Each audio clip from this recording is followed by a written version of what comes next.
வெறும் தண்ணீரை நாங்கள் இன்னைக்கு நீச்சல் அடிச்சிட்டு இருக்கோம். இப்பவே இந்த நிலைமைலாம் போக போக என்ன நிலைமை ஏற்படும்?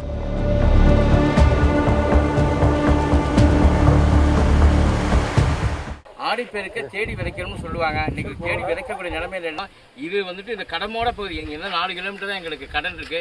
இந்த நிலைமையை அரசுக்கு உணர்த்தும் வகையில குடத்தல தண்ணி கொண்டு வச்சிருக்கோம் பாருங்க. ஒரு குடத்தல தண்ணி வந்து கீழே ஊத்துற நிலைமையில இருக்கும். காவேரி தாயை நாங்கள் வணங்கி இப்போ தண்ணி வந்துகிட்டு இருக்கிற கூடுதலான மழை பெஞ்சுன்னு சொல்லி காவேரி தாயை வேண்டும் வகையிலையும் கர்நாடக அரசு தண்ணீர் கொடுக்க மறுக்கும் வகையிலையும் தண்ணியை வந்துட்டு எங்களுக்கு தராதனால கர்நாடக அரசு கண்டுகளை வெறும் தரையில நாங்கள் நீச்சல் அடித்து எங்களுக்கு படுக்கிறவங்க வெறும் தரையில நீச்சல் அடிக்கும்.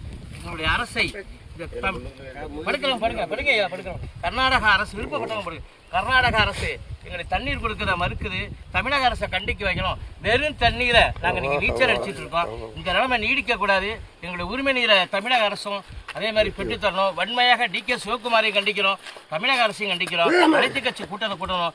பெருக்கெடுத்து தண்ணி ஓட இடத்துல தண்ணியே இல்லை. எங்களுடைய உரிமை நீரை கர்நாடக அரசு கொடுக்க மறுக்குது. உபரி தண்ணி தான் காலங்காலமாக கொடுக்குது. தமிழக அரசுக்கு எதிர்ப்பு தெரிவிக்கிறோம், மத்திய அரசுக்கு எதிர்ப்பு தெரிவிக்கிறோம். மேகதாடி குறுக்கே அணை கட்டக்கூடாது. இப்பவே இந்த நிலைமைலாம் போக போக என்ன நிலைமை ஏற்படும்? ஆகவே தமிழக அரசு உடனடியாக எங்களுக்கு தண்ணீர் பெற்று தரணும், அலட்சியமா இருக்கக்கூடாது. வேண்டி இன்னைக்கு நீச்சல் அடிக்கலாம். அடுத்த ஆண்டாவது உரிமை நீரோட இந்த இடத்துல தண்ணீரை நீச்சல் அடிக்கணும்னு சொல்லி காவேரி தாயை வணங்குகிறோம். என் பேர் SR தமிழ்ச்செல்வன்.